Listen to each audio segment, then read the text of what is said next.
లేక లేక ఓ కొత్త కమిటీ వేస్తే దానిపైన పంచాయతీ మొదలైంది. తెలంగాణ బీజేపీలో కొత్త కమిటీల్లో పదవులు ఇచ్చుకున్నారా, పంచుకున్నారా? ఈ నూతన కమిటీల కూర్పులో అధ్యక్షుడు రామచంద్రరావు తన మార్క్ చూపించారా, లేక వీటిలో ఆ ఇద్దరి కీలక నేతల హవారీ కొనసాగిందా? ఆ ఇద్దరి కోసమే రాష్ట్ర కమిటీ కూర్పు జరిగిందా? కమిటీల కుర్రి కమలం పార్టీని ఏం చేయబోతుంది? మొన్నటిదాకా అధ్యక్షుడి పంచాయతీ, ఇవాళ కమిటీ పంచాయతీ, రేపు ఏ పంచాయతీ రాబోతుందనే భయాందోళనలో కమలం పార్టీ వర్గాలు ఉన్నాయట. ప్రస్తుతం రాష్ట్ర బీజేపీలో పరిస్థితులు చూస్తుంటే అలాగే కనిపిస్తున్నాయి. సరే, అది అలా ఉంచితే ఎట్టకేలకు బీజేపీ కొత్త స్టేట్ కమిటీని ప్రకటించింది. 3 ప్రధాన కార్యదర్శులు, 8 మంది ఉపాధ్యక్షులు, 8 మంది కార్యదర్శులు, కోశాధికారి, సహాయ కోశాధికారి, చీఫ్ అధికార ప్రతినిధితో పాటు 7 మోర్చాలకు అధ్యక్షులను ప్రకటించింది నాయకత్వం. ఇందులో 11 మంది ఓసీలు, 7 మంది బీసీలు, ఓఎస్టీ, 3 ఎస్సీలున్నారు. ఈ కమిటీలో 6 మహిళలకు చోటు కల్పించారు. ఇక్కడ దాకా బాగానే ఉన్న ప్రకటించిన కమిటీపై సొంత పార్టీలోనే విమర్శలు వ్యక్తమవుతున్నాయట. పార్టీ లెక్కల ప్రకారం ప్రస్తుత కమిటీలో 40% పాతవారికి, 60% కొత్తవారికి ఇవ్వాలని నిబంధనలున్నాయి. కానీ ప్రకటించిన జిల్లా కమిటీలో ఆ నిబంధనలేవీ ఇంప్లిమెంట్ అవ్వలేదని పలువురు నేతల నుంచి, పార్టీ క్యాడర్ నుంచి అసంతృప్త గళాలు బలంగా వినిపిస్తున్నాయట. జిల్లాల కమిటీలో పాతవారిదే పైచేయిగా ఉంది. తాజాగా ప్రకటించిన రాష్ట్ర కమిటీలోనూ పాత నేతల హవా కొనసాగిందనే టాక్ నడుస్తోంది. బీజేపీ ప్రకటించిన కొత్త రాష్ట్ర కమిటీతో పాటు 7 మోర్చాల అధ్యక్షులను కలుపుకుంటే 29కి చేరుకుంటుంది. 29 మంది ఉన్న కమిటీలో 12 మంది సికింద్రాబాద్ నుంచే ఉండడం ఇప్పుడు పార్టీలో పెద్ద దుమారమే లేపుతోంది. అంతేకాదు, ఇది రాష్ట్ర కమిటీనా, సికింద్రాబాద్ కమిటీనా అంటూ ప్రశ్నిస్తున్న వారు ఉన్నారు. పార్టీ నుంచి బయటకు వెళ్లిన రాజాసింగ్ లాంటి వారైతే ఏకంగా అది కిషన్ రెడ్డి కమిటీనా, లేక రామచంద్రరావు కమిటీనా, అసలైన బీజేపీ కమిటీ ఏది అంటూ ఫైర్ అవుతున్నారు. కేవలం సికింద్రాబాద్ లో ఉన్నవారి బీజేపీనా, గోషమహల్లో ఉన్నోళ్లు బీజేపీ కాదా, హిందూ బిడ్డలు కారా, కాషాయ జెండా ఎత్తుకునే కార్యకర్తలు ఎవరూ గోషమహల్లో కనిపించలేదా అంటూ నిలదీశారు.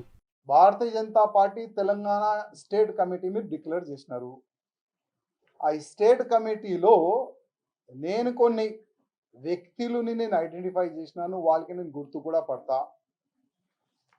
దాదాపు ఆ కమిటీలో 10 నుంచి 12 మంది ఒకటే పార్లమెంట్ నుంచి ఉన్నారు. ఆ పార్లమెంటు ఏంటంటే సికింద్రాబాద్ పార్లమెంట్ నుంచి 10 నుంచి 12 మందికి మీరు ఒకటే పార్లమెంట్ నుంచి పదవులు ఇస్తున్నారు.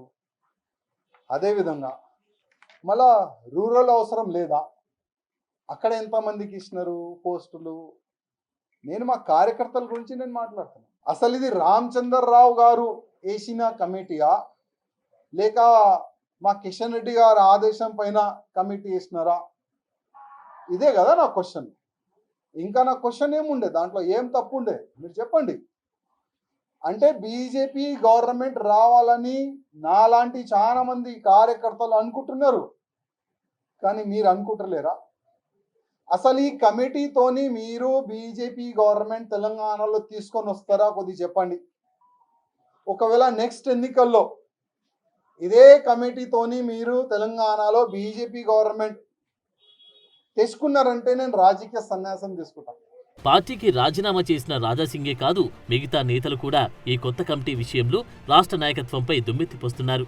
బీసీ నినాదం ఎత్తుకొని బీసీ ముఖ్యమంత్రి అని చెప్పి బీసీ రిజర్వేషన్లకు వ్యతిరేకం కాదని ప్రకటించి కొత్త కమిటీలో మాత్రం 7 బీసీలకి అవకాశం కల్పించడమేంటనే ప్రశ్నలు వస్తున్నాయి. అంతేకాదు, ఆ 7లోనూ 2 మహిళలే ఉండడం పైన వ్యతిరేకత వ్యక్తమవుతుందట. ప్రధానంగా కమిటీల కూర్పులో రామచంద్రరావు మార్కు అసలే లేదని, పాత అధ్యక్షుల మార్క్ మాత్రమే ఉందని టాక్ జోరుగా నడుస్తోంది. జిల్లాల కమిటీలతోనే పార్టీ తలనొప్పులతో సతమతమవుతుంటే ఇక రాష్ట్ర కమిటీ ఏర్పాటు కొత్త సమస్యలను తెచ్చిపెట్టింది. కేవలం ఆ ఇద్దరి కోసమే రాష్ట్ర కమిటీ కూర్పు జరిగిందా? ముందు నుంచి ప్రచారం జరుగుతున్నట్లుగా రామచంద్రరావు డమ్మీ ప్రెసిడెంటేనా, నడిపేదంతా వాళ్లేనా అనే చర్చ నడుస్తుందట. డీకే అరుణ, ధర్మపురి అరవింద్, ఈటెల రాజేందర్ నుంచి వ్యక్తమైన అసహనాలు కూడా నిజమేనా అన్న ప్రశ్నలు ఉత్పన్నమవుతున్నాయట. ఇటీవలి కాలంలోనే పార్టీలో, పార్టీ పదవుల్లో తమకు ఎలాంటి చోటు లేదని ఈటెల వర్గం పెద్ద ఎత్తున వ్యతిరేక గలం విప్పిన పరిస్థితులున్నాయి. అవి ఇప్పటికీ కొనసాగుతున్నాయి. అంతేకాదు, రామచంద్రరావు ప్రెసిడెంట్ అయ్యాక మహబూబ్ నగర్, ఖమ్మం, నల్గొండ, కరీంనగర్, నిజామాబాద్, ఆదిలాబాద్, మెదక్, వరంగల్ లాంటి ఉమ్మడి జిల్లాలో కీలక నేతల మధ్య విభేదాలు బగ్గుమన్న సందర్భాలున్నాయట. ఏకంగా రాష్ట్ర అధ్యక్షుడి ముందే బాహాబాహికి దిగిన పరిస్థితులున్నాయి.